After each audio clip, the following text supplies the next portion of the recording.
Alright, what's up guys? So we have a 2003 CR125 here that I picked up yesterday. It's a pretty sick bike.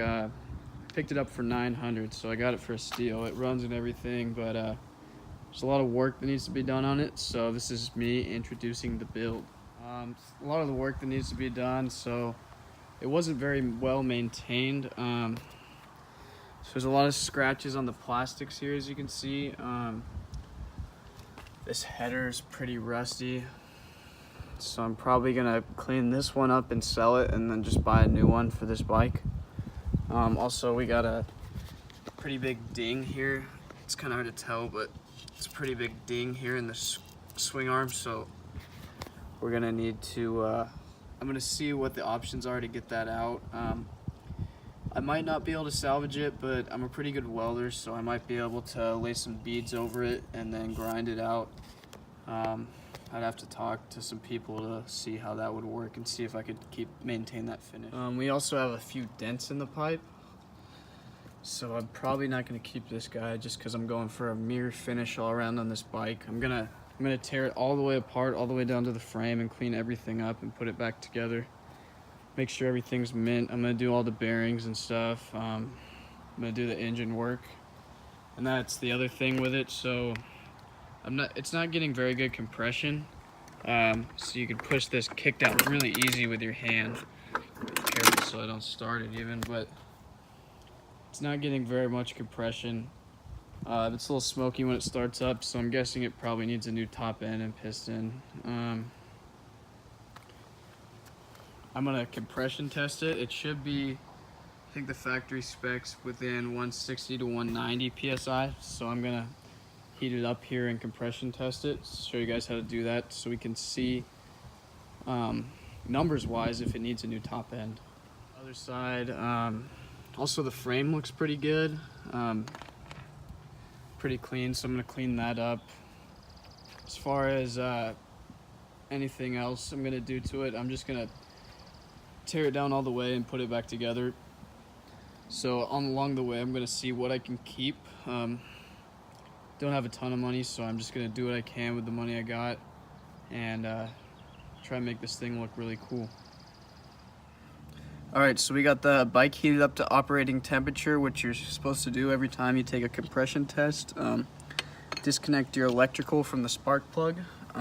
You're just gonna take a 13/16 wrench for this bike. It's probably different for another bike.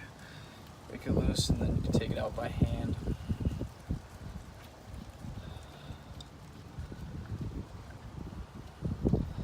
Your compression tester is gonna fit right into where your spark plug goes.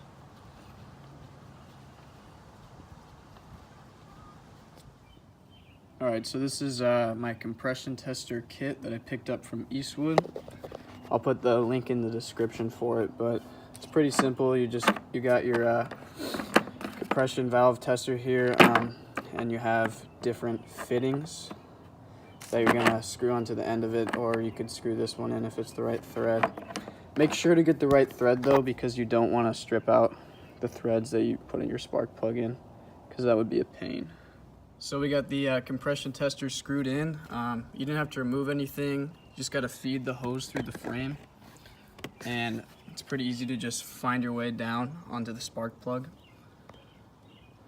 And after you get it all locked in there, you're going to want to have it behind the radiator hose and make sure you have it threaded in all the way. And then we're going to go ahead and kick. And you're going to keep kicking until you see what your max compression is. So we got the compression tester all the way hooked up. After you get it hooked up, you're just going to get it on the bike, give it 4 to 5 kicks, and make sure to have the throttle all the way on a carbureted bike.